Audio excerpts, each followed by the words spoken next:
In the final part, we'll have a look at 3 applications, 2 from the crossing lemma and 1 from the crossing number of complete graphs. We will first have a look at so-called point-line incidences. So, given a set of points in the plane and a set of lines, we can count the number of point-line incidences in the set. For example, we have here 5 blue lines and we place 4 vertices. How many point line incidences do we have? This point lies on 3 lines, so this gives us 3. This lies on 2, this lies on 2, and this lies on 3. So in total we get 10 point line incidences. Now for a given point set and line set it's very easy. But again, we're interested on what is the maximum. So, given some number n and k, what is the maximum between all point sets with n points and all line sets with k lines on the number of point line incidences?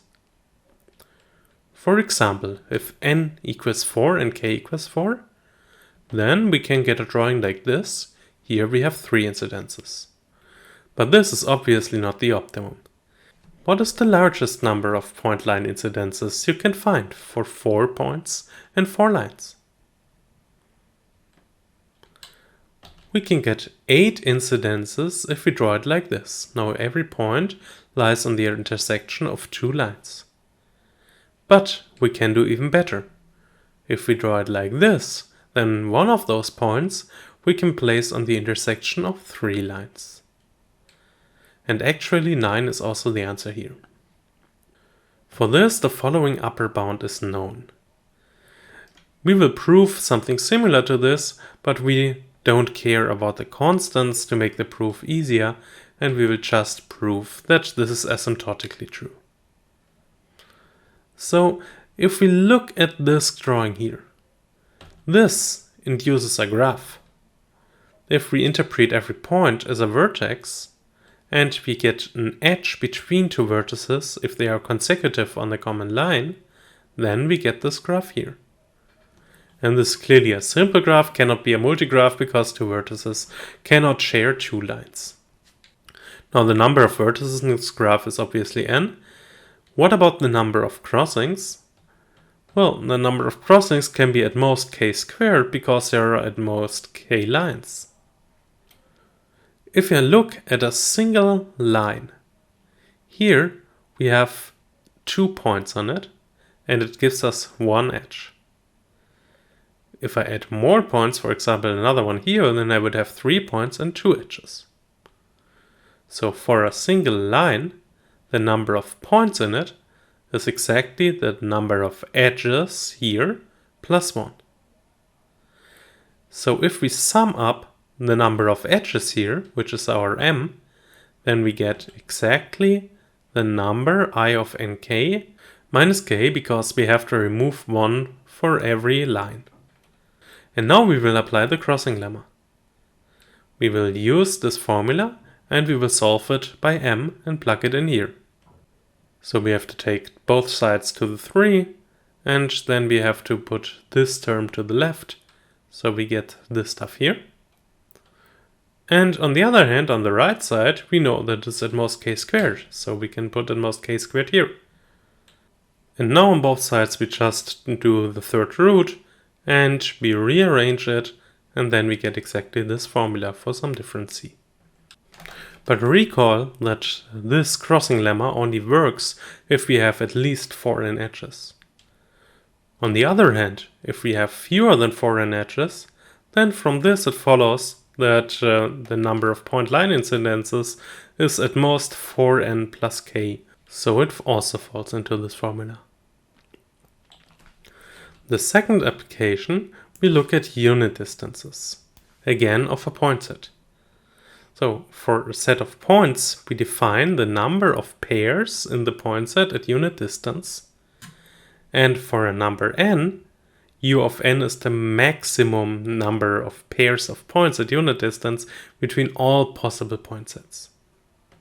And this problem is what brought attention to the crossing number, because Trickery showed that it's at most 6.7 times n to the 4 over 3.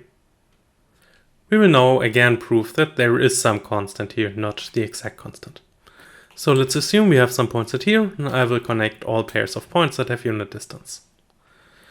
Now the idea is that we draw a circle of radius 1 around every vertex.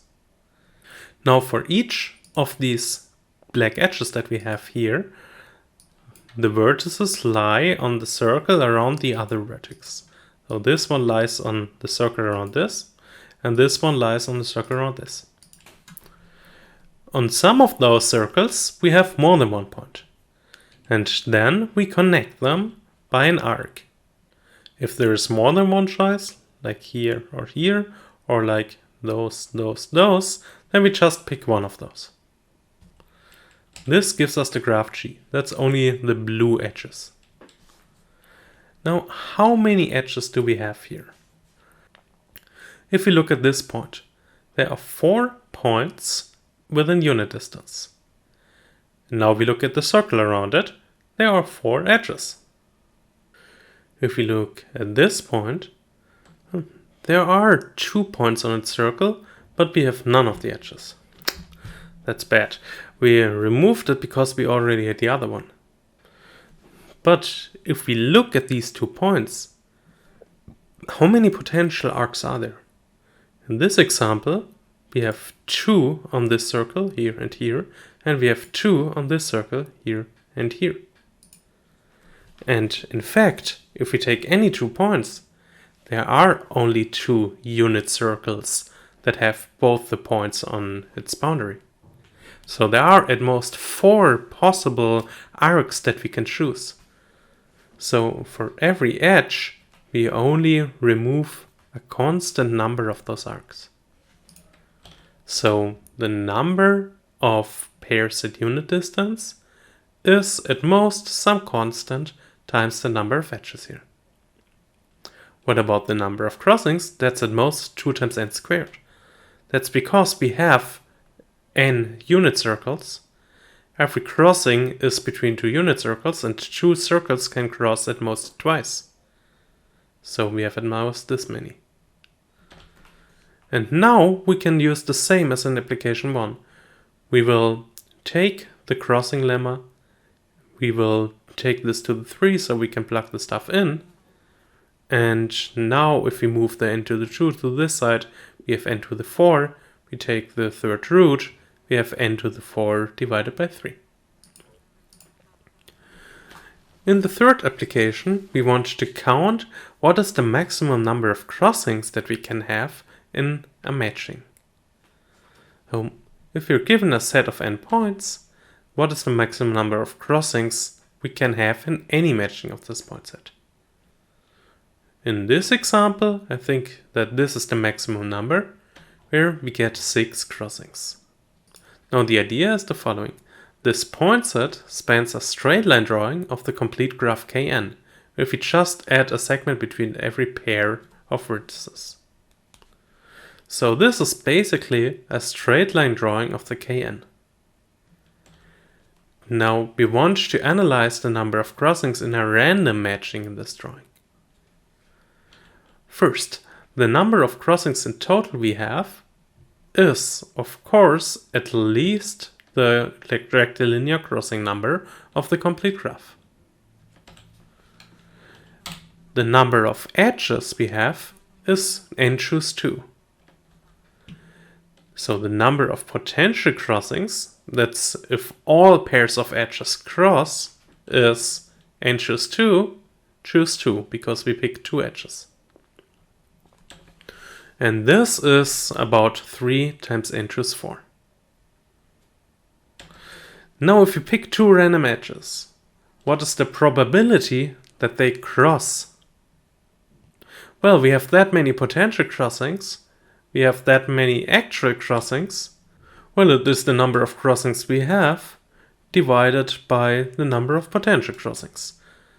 So it's at least the rectilinear crossing number divided by the number of pairs of edges, And this is clearly just 1 over 8. So for any two random edges, we have a probability of 1 over 8 that they cross. And now if we pick a random matching, we have at most n over 2 edges. So how many pairs of edges do we have here? We have n over 2, choose 2. And this is 1 over 8 times n minus 2.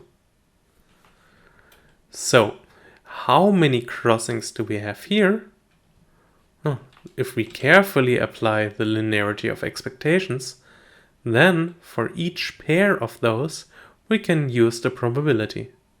And then we have 1 over 8 times this, so 1 over 64 times n minus 2.